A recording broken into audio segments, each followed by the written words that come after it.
Horst Schulze, welcome back to Personal and Professional Best. Pat, I'm glad to be with you. Well, we're glad to be together again, and it's really awesome because we're at the Ritz Carlton in Atlanta, Georgia, where it all began. That is the Ritz Carlton. Yeah. How's it feel? It feels like going home. You know, in some Ritz Carltons, when I enter, I feel like at home. And usually it's when there is a GM, a general manager, that used to work with me. I can feel it. Well, it's a beautiful building and a beautiful facility, as they all are. But what made magic, what made the legend of the Ritz Carlton as the greatest service company in our generation was what happened once you got inside and you met the people and the spirit of the people, which is why we're here today. Yeah. Our program this month, Horst, is about how to be your very best in relationships in life. And we want to give a blueprint to our audience today. And we broke it down to three things: serving others, sacrificing for others, and forgiving others. And we brought you because you're the all-time greatest of all time in the business of service. So let's get started. I want to talk to you about service and ask you a couple questions. Thank all you. Right? You go ahead. I will. If I want to be the best, home, workplace, everyone, everywhere, in service to others, what do I need to do? Well, it's interesting that you say home, because we serve our family, we serve our wives, we serve our children, we serve. Serving means to do my very best if it is a business and you're a guest, you're a customer. Same thing applies for family, everything. Do my very best to help you to make the right decision about what I have, my product in this case. When I serve you, it's not about me. It's about you. It's about the customer. It's about the family, to serve them. Serving doesn't mean to make it right for me. Serving means making it right for the other person. You know, that's not natural for people, right? Most people start out with thinking about themselves and what they want in life and what they need in life. But serving is really about thinking about the other person and what their want and what their need is. Yep. It's not natural, but it's a decision. You know, our destiny depends on the decisions that we make. Everything depends on the decisions we make. If you're excellent or not in what you do, that includes your serving, it's a decision for excellence. By the way, this is very important. Excellence is never an accident. If it is serving or anything else, it's always the result of high intent. What is your high intent in serving people around you? Serving the world, serving your neighbor, serving your wife, your children, your guest, your customer. So you have to start out with what we're talking about today, being our best in relationship, and then you back up and say serving. You have to be intentional about doing it. High intent. High intent. Well, yeah, relationship. By the way, service is a relationship. It is relationship. In any business, what you do, you're creating something, a product, widgets, whatever, and the next step is relating to the customer that buys them. By the way, your customer satisfaction or your customer loyalty never comes from the product. That's a fact. It's from the person. It comes from the relationship moment that you have.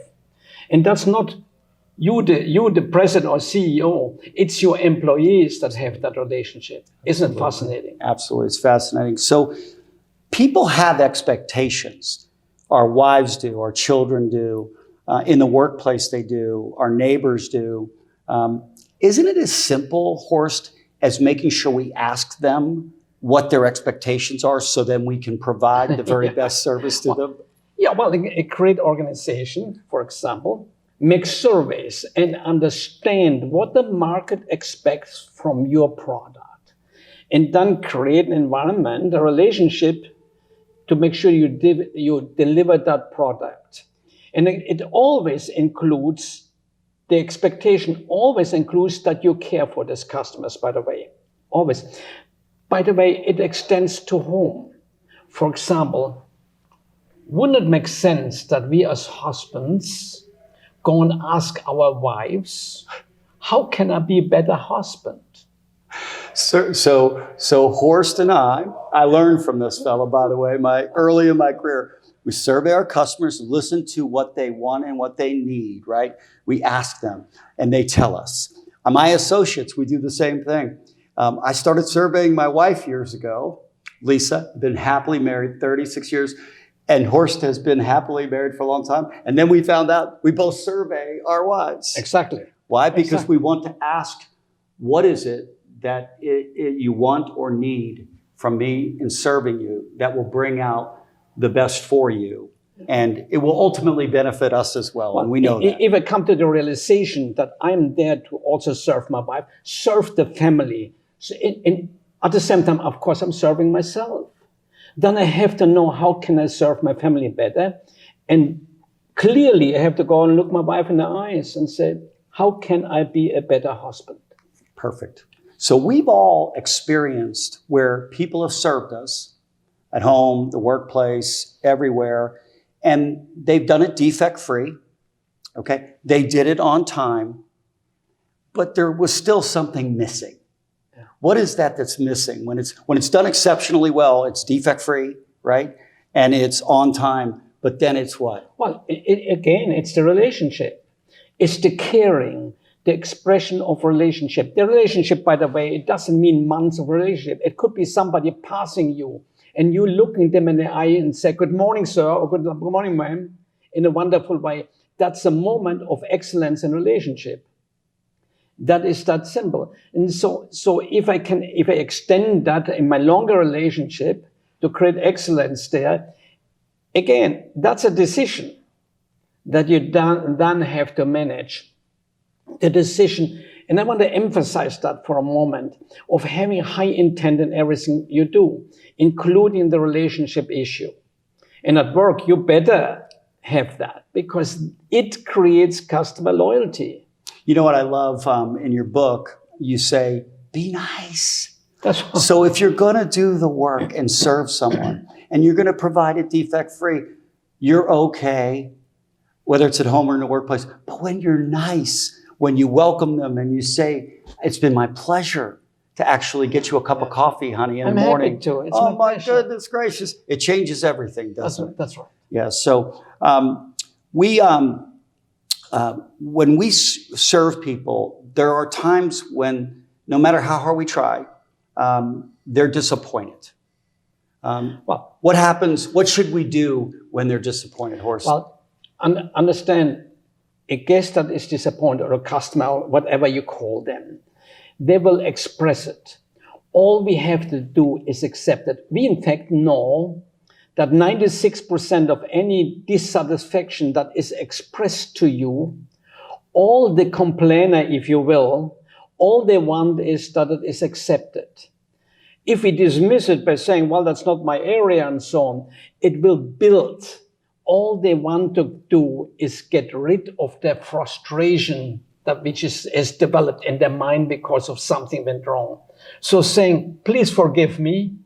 I'm so sorry. Can you say that one more time? Yeah, please forgive me. Please forgive me. And me, even though, and I always say, if the guest complains to the busboy in the restaurant about their TV, the busboy now owns that TV. And he says, please forgive me that the TV The doesn't problem work. is it's not natural in life for people to, especially when they've done nothing wrong, the service has been good, to say, please forgive me. It's hard to say, please forgive me when we're at home with our spouses, Yeah, right? It's exactly. not natural. In fact, that's what we want you to do today, is finish with that. In fact, let me expand on that. So we taught problem resolution. So the first thing you do is you listen to the complaint. You look them in the eye and pay attention. And then you pay, number 2, you pay empathy. Number 3, you apologize. Number 4, you make amends if there is something that went wrong. And number 5, delight them. I didn't know you were a marriage counselor, but you just gave the greatest advice ever on marriage counseling. Real quick, I want to ask you to do something for me about hospitality. And hospitality is not a hotel. Hospitality is everywhere with everyone. Tell us the story of the first recorded idea of hospitality. You told it to me before we started. Tell it to us. Yes.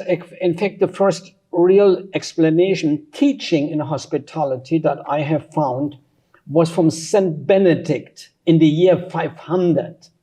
he wrote a directive to his monasteries, because when people traveled through Europe, they stopped for shelter in the monastery. And he said, if a guest arrives, treat them as if it was Jesus himself. Wow. Now that sets the bar very high. In fact, he went on to say, if the abbé, the head of the monastery, if the guest is alone, the abbé should join the guest for dinner, even if he's on a fast. Break the fast so that the guest is not alone. But before you sit down for dinner, wash their feet. I love it. How close do we come in our hospitality? If we would take that idea and we would share it with all of those in our lives, at home, in the workplace, in the neighborhood, with friends, family members, with everyone, we will make a significant impact on the world.